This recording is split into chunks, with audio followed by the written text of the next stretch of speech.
Nietzsche said it out loud. Most of what we call kindness is just impotence wearing a moral mask. And on the genealogy of morality, he exposes the central lie. Everyday goodness is not a sign of moral awakening. It is the sound of the weak rebranding their helplessness as virtue. And they have been doing it for thousands of years. Look at how you were raised. Our education system hardwired an inverted moral compass into all of us. Yield to others, that is good. Fight for yourself, that is bad. Stay humble, that is virtue. Be assertive, that is arrogance. Want nothing, that is purity. Desire something, that is greed. This is the moral script you never chose, but still follow. But here is what most people miss. Nietzsche was doing something far more dangerous than judging who is good and who is evil. He was tracing morality back to its origin. Mass morality is not divine truth handed down by saints. It is a survival tool, a value system reverse-engineered by the powerless to protect themselves from the strong. Nietzsche splits human morality into two hard categories: master morality, slave morality. Master morality is the code of the strong. Think ancient aristocrats, warriors, rulers. Their value system was brutally simple. The powerful, the active, the courageous, these are good. The weak, the passive, the obedient, these are bad. No apology, no ambiguity. For the strong, the only measure is life force, vitality, power. And here is the key. The strong can actively choose mercy. They can choose generosity. They can choose softness. But beneath that softness is something unshakable, dominance. They can fight and choose not to. They can strike back and choose to forgive. This restraint backed by absolute power is the only genuine goodness Nietzsche ever recognized. Now look at the other side. Every conventional kindness you have ever been taught comes from slave morality, a counterfeit virtue born entirely from defeat. Picture the weak after total loss. They could not fight the strong. They could not win resources. Physical revenge was dead. The body had no path to victory. So the mind built one. This is where it gets psychological. When a person cannot defend their own existence, the mind enters a state of unbearable tension. Humiliation becomes trauma.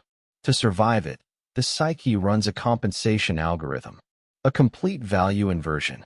Step 1. If we cannot beat the strong, we rewrite the scoreboard. Conflict becomes evil. Step 2. If we are terrified of our own anger, we rebrand suppression as goodness. Step 3. If we cannot seize what we want, we declare desire itself a sin. Step 4. If all we can do is bow and comply, then bowing becomes dignity. This is the factory where slave morality is manufactured. It takes every inability and wraps it in moral superiority. Nietzsche gives us a mirror. Think of the lifelong nice guy. Everyone praises his gentle nature. He never makes enemies.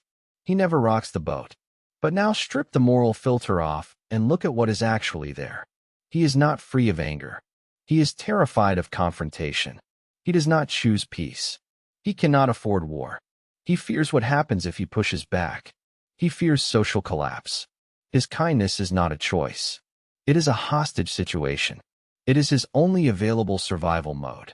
Give him absolute power and watch closely. That kindness will evaporate overnight. And here is the part nobody wants to admit. Slave morality always rots from the inside. The strong person's goodness is clean, transparent, nothing suppressed, nothing twisted. But the weak person's fake goodness is a pressure cooker. Every confrontation they dodged, every desire they abandoned, every grudge they swallowed, all of it gets shoved into the subconscious, where it festers, where it curdles into envy, pettiness, and passive aggression. This is why lifelong nice people are often the most emotionally tortured humans you will ever meet.